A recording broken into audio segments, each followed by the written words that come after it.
Hello and welcome to At the Redline podcast. My name's Alec Gonzalez. I'm a life coach and love to work with salespeople around, mindset and stuff like that. I'm with Debbie Ramirez. We're going to talk more about your company and the work that you do. Remind me again, what's the name of your organization that you represent? Yeah, so I work with Champion Empire, local coaching organization, and then also working on some amazing projects with Healing Local, which is focused more around connecting people with integrative healthcare providers. Nice, nice. We're going to talk more about career stuff, but I always like to sort of start at the beginning. What was childhood like for you and growing up and family of origin, stuff like that? I love it. Yeah. I love it. So tell you a little bit about that. Yes, yes. Okay. Just take off. Yeah, When yeah, I was absolutely. little, I lived in Well, I grew up in a ministry household. So my parents have a ministry, basically teaching people how to counsel from the Bible. So they have a ministry called Parakaleo Christian Ministries that they have had for 50 years. They just celebrated their 50th anniversary in the last year. I had forgotten this. I'm sure Yeah, you told me about it last time. yeah. By the way, this is the second time we've done this interview because I somehow lost our Oh, it is all good. It yeah, is all yeah. good. But that's so But cool. yeah, so I grew up in a ministry household, and with that, basically they were sent as missionaries from two churches that were local in the area in the kind of San Jose area of California, but they were missionaries to the Stanford campus, and so started out. Basically offering their course for credit, believe it or not, through Stanford University. And then over time, as they were like, well, I mean, as long as you don't use the Bible. And they're like, so that's like literally the point. We can't not use the Bible. So they were like, well, you can be a ministry and as long as you're just like supporting a student, they're like, okay, we can do that. So Uh-huh. that's what they've done.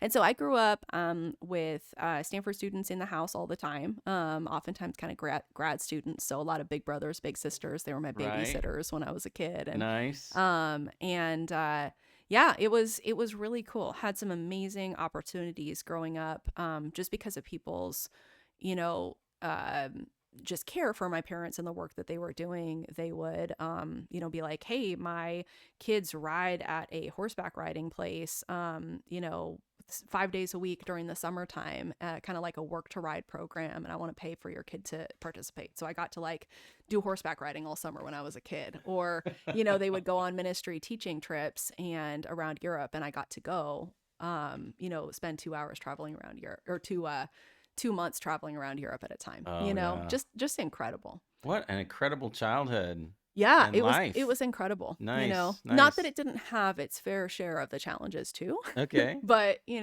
like, an only child? no, I was the oldest of three. Okay. For a while, I was an only child. Okay. For a while, I was.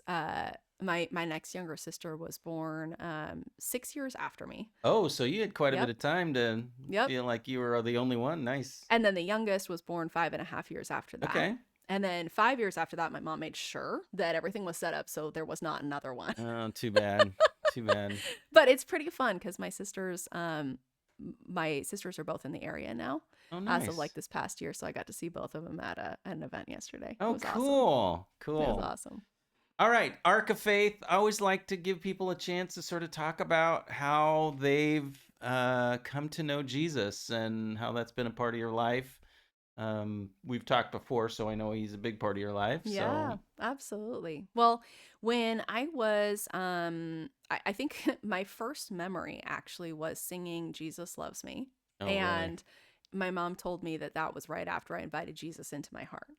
And so I still remember it because I remember I was sitting on this cold uh, metal kitchen chair that we had when I was little. And I still remember the feeling of that chair. So I know that was real.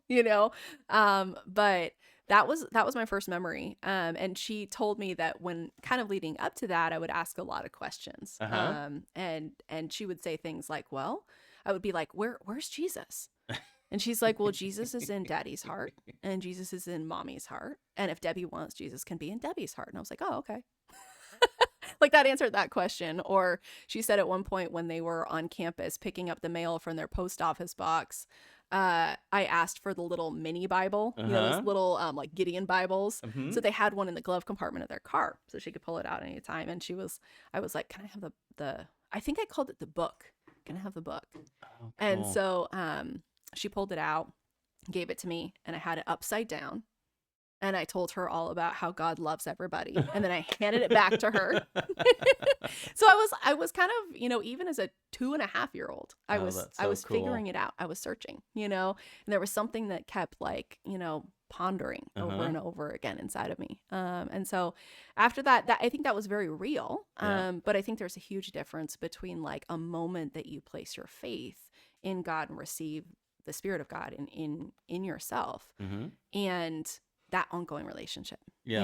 and that, in college, I think was when I did go to a Christian college. I went to Westmont, which, if you know anything about Christian colleges, there's like Bob Jones University, and then Yeah. there's Westmont on the Oh, other you're on the side. far. Yep, Okay. yep. Spectrum So, wise. Okay. which I kind of loved, because you had professors from all different backgrounds Mm-hmm. and perspectives, all Christian, but super different perspectives. Like Christian feminist theology, you had Christian conservative theology, you Mm-hmm. had Calvinist, you had like Arminian, you had like the entire range. And it was cool because it really kind of just challenged everything you thought was faith that was not Jesus. Huh. It really kind of made you come back to like, okay, but what are the basics? Oh, And fun. then from within that, there's such a range of different ways that people believe and people Right, worship. right. But like, what is actually truly the core part? And do I believe that? Is that really my personal belief, my personal experience? And I think that part for me, I went through some time, just had some things that shook me up and made me really question everything. And I'm so grateful for that. It sucked, but I'm so grateful for that, because I think that was that moment that my faith and my relationship with Jesus was very true. It was very real. But there's a difference between real and you've had to fight for it and to decide that's your own thing, Uh-huh. versus real and it's what you grew up with, Yeah. you know? And during that time of really just going back to basics of like, okay, well, what if God doesn't exist? Uh-huh. What does that mean? Uh-huh. Okay, how do I know, does God exist? Does he not? And having to wrestle with questions like, well, how did all of this happen? Right. Like creation, evolution, whatever, but like, how did all of this happen? And going back to the basics of going like, something started it. Yeah. And it makes more sense to me to believe that someone started it, Right. who is outside of our ability to understand all of the details and the dimensions and all of that, than to be like, well, somehow everything was slowly congealing over time. Okay, and what was before that? Well, more things were happening in the universe. And what was before that? Like, okay, there's a problem of eternity regardless, right? Yeah. We're having to deal with that Yeah. anyway.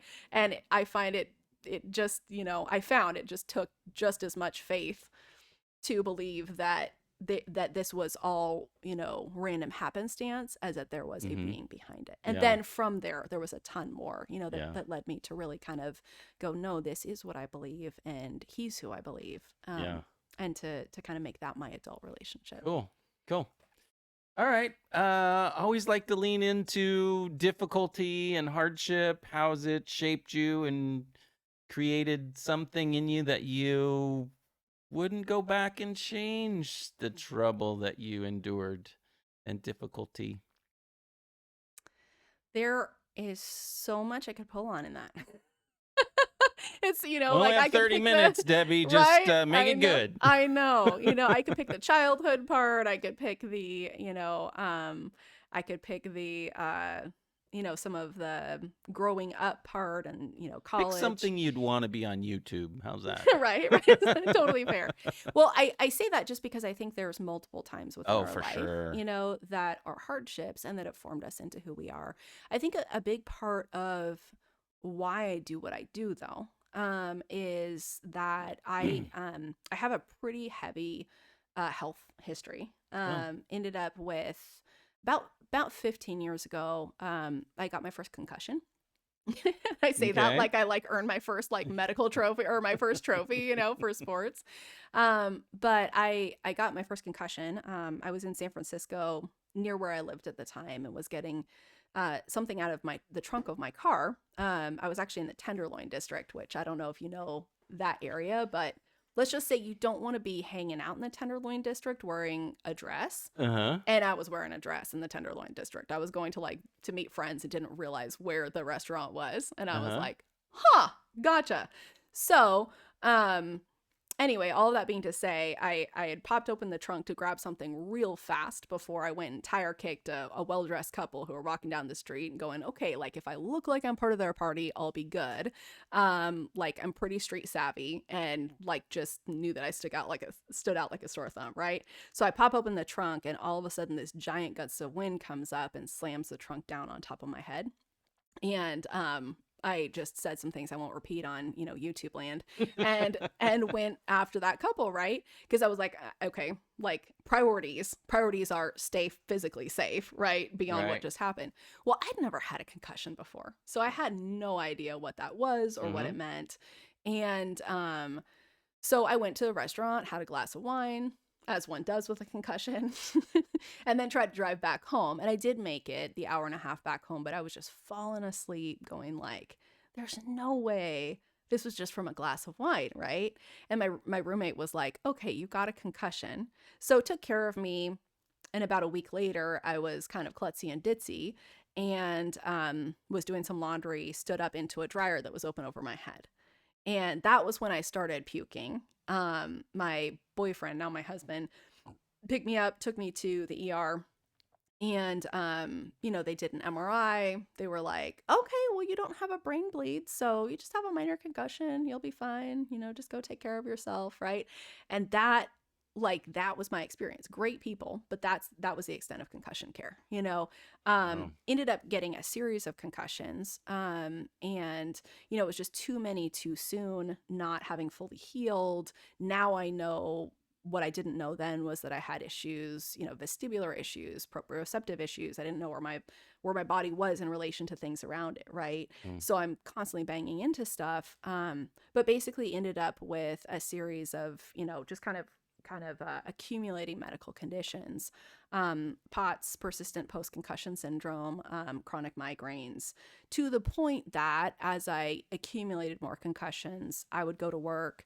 And by the time I'd get there, having driven to work, I'd be walking real slow across the campus. I was working at Gonzaga at the time, walking real slow across the campus. Then I'd try to do like the stairs, and I'd have like college students who'd be very polite. Like, I don't know if you know that campus, but they're like really sweet kids, right?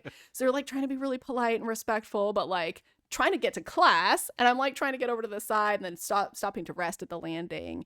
Like and this is something I tell people, Alec, is you would recognize my face, but you wouldn't know me at that time because I was so kind of like hunched over, in on myself, just feeling crappy all the time. And by, then I'd get on the computer, that would start a migraine. Within like the first, couple of hours, I'd be heading home again.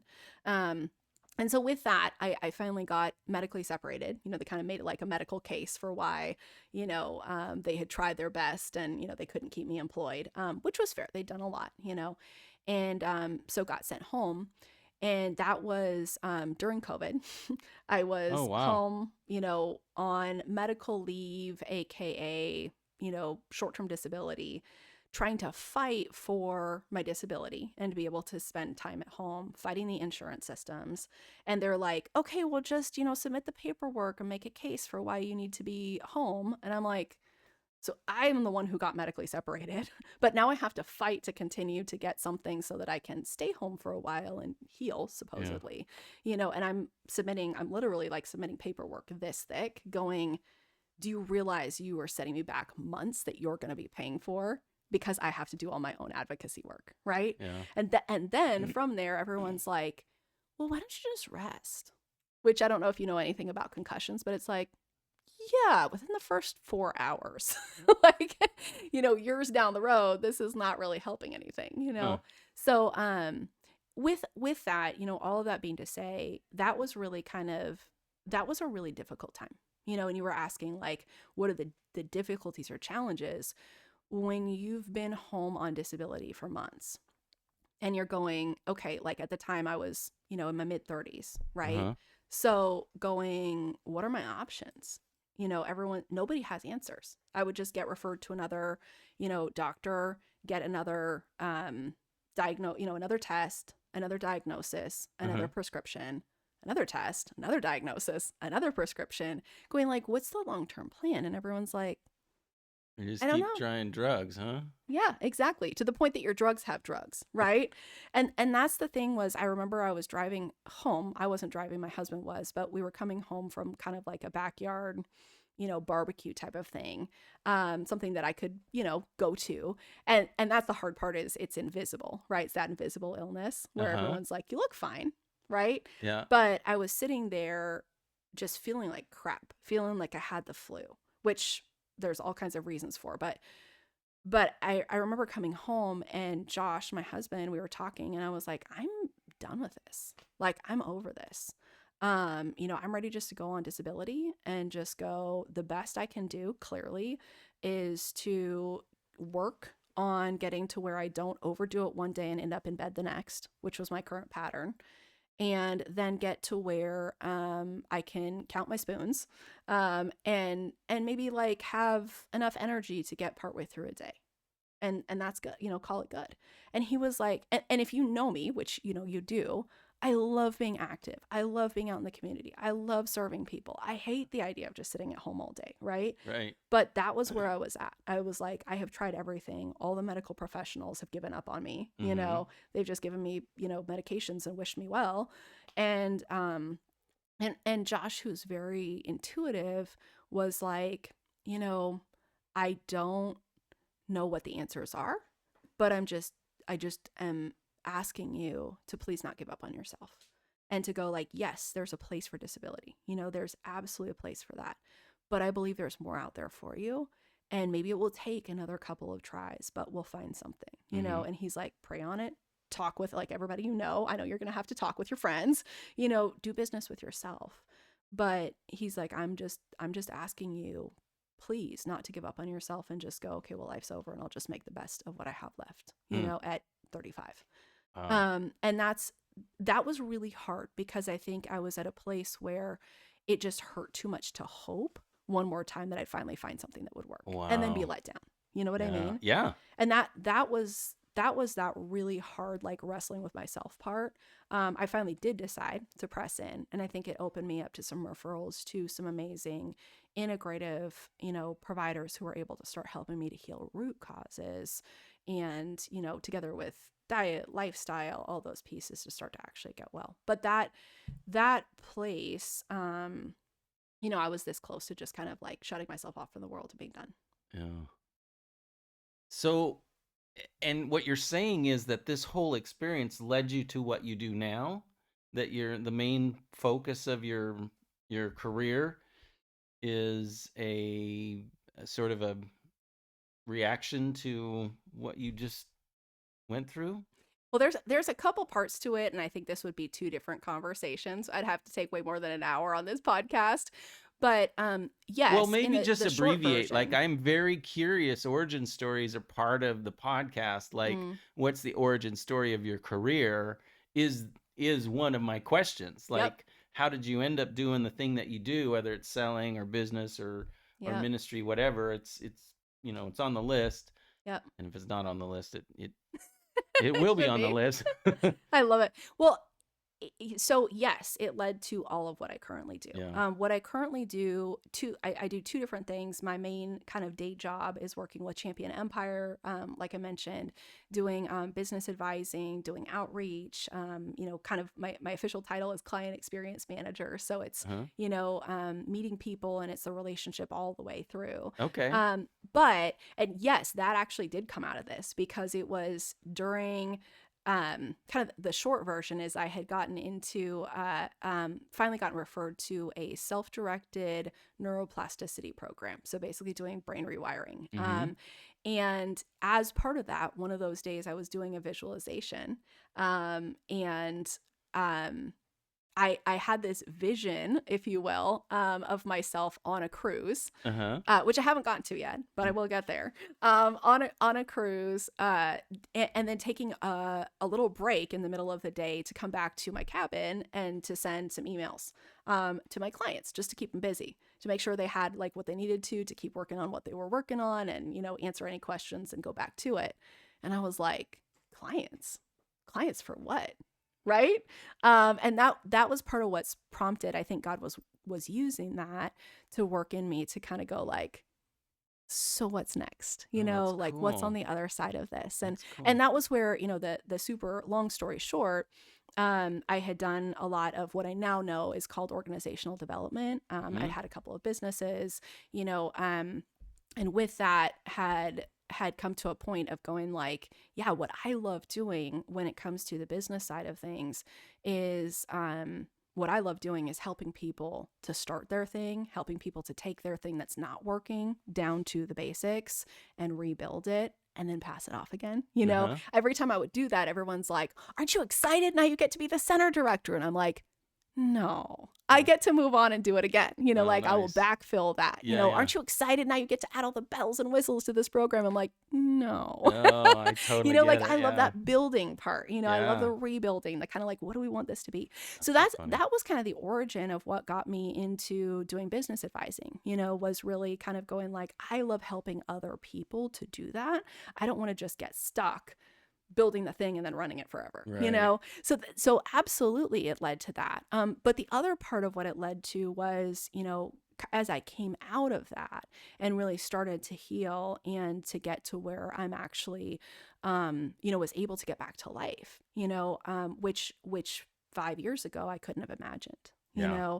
5 years ago I was sitting in my living room, like trying to totter across the floor to, go get myself a glass of water, right? Yeah. And that part, I think, after going through so much of gone through the medical system and gotten Mhm. burned out on it. Now, I will give an exception, Alec, is that um for anything that is acute, anything that is emergent, you've got an emergency, you've got something that blows up in your body. um the emergency system, the mainstream medical system is awesome. And I am so grateful for Western medicine that way, because we have care that is second to none when it comes to, I need to go to the hospital because I'm having an emergency. Mhm. That is so amazing. And also when it comes to chronic conditions, there's not a lot of answers, Yeah. right? And that part, when I finally got referred to and discovered an entire world of people who are, your specialized occupational therapists who specialize in MNRI, very specific, like reflex reintegration work. Mhm. When connect with people who do functional medicine and know how to go, okay, what is not working and why? Is this a problem with the liver? Is it a problem with the digestive system? What's not working in there, and how do we heal the root causes? I was on, probably like a year ago, I was on 5 different medications, 5 or 6. Now I'm down to 2. Oh, wow. Right? Like stuff like that like actually truly heals you and helps you rebuild your body, your brain, all those things. Nice. That was when I had, and I've said like it's not a vision, it was just like a picture. And I had people who called me on that and were like, no, I think it was, I had a vision of people sitting around my living room dealing with chronic conditions, Uh-huh. and just kind of stuck and frustrated, and connecting them with, like, going like, there's so much more out there for you, like Uh-huh. this is not just a support group. Let's actually like connect you with the right, with the right people who can help you actually heal. Wow. And that has birthed what I'm working on right now. Kind of my side project is doing, for all sakes and purposes, health coaching. I don't love that word because I think it's different from what you usually think of with health Uh-huh. coaching, but effectively doing going through a process to do some consultations, understand what people are dealing with, connect them with the right integrative practitioners in our area, Uh-huh. partnering with a group called Healing Local that, are all those practitioners, right? But getting them to the right people in the right order, but also helping them work on the things that I've discovered are fundamentally life changing. Gut health, mindset work, the kinds of things that actually you can transform your body from the inside out, Right. and working through that in a group of other people who are all dealing with chronic conditions, but changing their story. And Okay. that's the part that's like totally lights me up. Well, that sounds really interesting. Um, I'd love it if you could talk a little bit about a mindset um, shift that's been really important to you. Mm, Um, I deal with salespeople. It's my main focus is to yep. have salespeople sitting in that chair and talking about selling and sales. And one of the things I realize is that most of the time, the things that slow down salespeople more Mm, than anything is mindset shift. Just mm-hmm. change your mind about something Mm-hmm. that's holding you back. Mm-hmm. For one that I can think of off the top of my hand is asking for and getting multiple referrals. Mm-hmm. People are just stuck or doing cold calling. If you get over this one little piece of mindset, you can double, triple, and scale your business, your sales, if you do that. I'm curious, what is a mindset shift Mm. that's had the most or a dramatic shift in your life? If you could talk about that, I would love to hear. Yeah, that's a really good question. I could probably think of 50 and I'm drawing a blank right now. Can you give me like a specific context of where you oftentimes see that? I remember I was explaining this, asking for referrals to a friend of mine who's a client. And I remember thinking every time I imagine myself giving a referral away, my big brother pops into my head Mm. and I think he would not approve of this. Mm, Stupid thought interesting. process. He'd Yep. never said nothing to me, but I just assumed that would my brother be here, he would not approve of me saying to Mm, you, I know people you should talk to. Here, let me give you their phone number. mm-hmm. And it really has changed my business. And it Mm, was just changed my mind. When mm, I first got started at the beginning of this year, I was meeting with a life coach who works for a real estate company here in Spokane. mm. And we were talking about stretch goals, planning, and systems. Yeah. Stretch goals, planning, and systems. Three things that I have always hated. Yeah. Oh, and accountability. Three things that I've always rejected, I've always hated, I've never liked, so I have not done them. Mm, that's As soon as I changed my mind, this is stupid, Alec. You're holding yourself back. This is really dumb. mm, I just changed my mind just like that, and my whole world changed mm, because I changed my mind about something that was just really holding me back. mm. Yeah. And I'm curious No, what totally. your experience with mindset change and how it's, reformed you. So that's a really cool question. I think, kind of going back to that time where I was stuck at home, right? And trying to heal, trying to figure out really kind of like who am I? What am I doing in this next season of my life if I have one? You know? I think a big part was I got a chance to do just kind of an informational interview. That's how I've made most of my career jumps, if you will, is just kind of going like, okay, let me talk to all the people who I want to be like, I think, right? And find out like what is life actually like, what does it take to get there. And so Sorry. I got a chance to ask a friend of mine, kind of a childhood friend who was a business advisor, Forbes counsel, super successful, and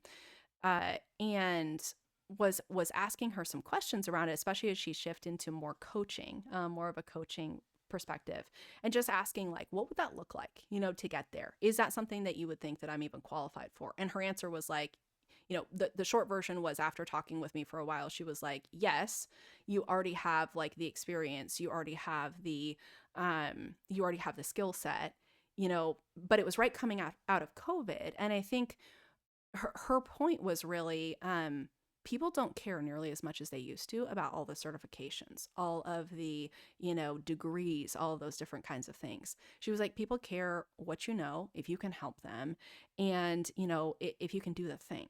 And that was the part that, and so basically her bottom line was like, just go for it. Stop like trying to think like, okay, what's the next thing I have to do to qualify? She's like, you're qualified, now go do the thing. Yeah. Right. And I think that perspective in so much, in this project that I'm working on right now, is I think so much I can get hung up in imposter syndrome, in Yeah. what do I need to do to qualify? What Yeah. do I need to do? And really what I'm asking is not, am I qualified? Although that's the underlying insecurity. What I'm really asking is, am I qualified in other people's mind to Right. where they will interact with me, to where they'll collaborate with me, to where we can do the thing together, Have you right? ever thought about where that comes from? I mean, I hate to say daddy issue, but I mean, in the back of your head, do you hear your dad saying, "You're not qualified. You need an MBA for that"? I mean, that's how That's that's a how really good I question. throw all this stuff at me every time I have a conversation with my coach. And he says, "Where do you think that's coming from?" It almost always, well, that's a dad issue. I mean, I find Mhm. myself saying it before I think it. Right, right. Yeah, I think it probably is, a family thing. My growing up in that Stanford-based Right. household, right? Stanford household. So, it was, and this is the funny thing that always, makes me laugh, is there's always the qualification statements when my parents are kind of introducing somebody, Oh, of like, yeah. oh, this is so and so with thus and such degree and thus and Right. such background. And it's not a status thing to them. It's a like, they love people. They love like, promoting people and sharing why people are cool. But in their mind, what's cool is the degrees, the Yeah. certifications, the awards, the whatever, because they come from that highly academic Right. environment, right? Yeah. So to me, I'm like, do I have an MBA to do business advising? No, I do not. In fact, I will tell you, Alec, and this is a conversation I get into a lot with people. People will be like, I want to start a business, so I should go to business school. I'm like, okay, maybe. Yeah. Is that a bad way to go? No, of course you can learn a lot, right? I would say personally, you probably are more in need of an MBA if you want to be kind of middle management level in a corporation. Uh, That will be really helpful for you. If you want to start a business, I'm sorry, but there are a lot better ways to do it, starting with doing it and then working with coaches, yeah. right, who've built businesses themselves and know what it takes. Successful businesses, Yeah. not just started a bunch of ones that failed, right, but Yeah. like started successful businesses, right? Same thing when it comes to health stuff. I'm very careful to be very clear. I'm not a medical provider. I'm not trying to be. When it comes to the medical needs, I will connect you with the right people, right? Uh-huh. But my perspective is being a peer. I'm somebody who's been through this, right? Oh, peer And support. so, Yeah. yep. So my entire goal is to help you walk the journey that I've been through and I'm still on, right? Oh, that's So cool. so when it comes down to it, I think that part, yes, to answer your question of like, where does that imposter syndrome come from? What degrees and certifications do I have? Even though in real world experience, I know that's not what's necessary for the vast majority of things. Yeah. Yeah. All right. Well, let's try to wrap this up a little bit. Who would you hope might see this and want to contact you, and what's the best way to contact you? Yeah, that's a really good question. Well, I think, when it comes down to it, with this project I've been working on, people who are dealing with chronic conditions that haven't found their answers yet, Okay. especially people who are at a point where they've tried everything. And that's who I Okay. usually talk to. I usually talk to people who are like, "Well, I've tried everything." Right? Uh-huh. And I haven't gotten better. And it's Uh, what would probably not be that person would be somebody who doesn't want to change, doesn't uh, want changes, right? okay. But somebody who actually does want to find the answers and to start to get their life back. Okay. That would be that person. All right. What's the best way to get a hold of you? I always like to put a phone number there, but if Instagram's better or website or whatever, Yeah, I well, my can do phone that is too. by far the easiest. I love Okay. phone calls and text, Okay. 408-717-0674, All right. and Alec knows how to get in touch with me. Yes. And then my email is, for that is Debbie@healinglocal.net. All right. All right. Well, thanks for coming on the podcast. Again, I'm Alec with Coaching the Redline. If you like the video, push the like button, subscribe to the channel. Thanks so much. Have a great day, and we'll see you next time.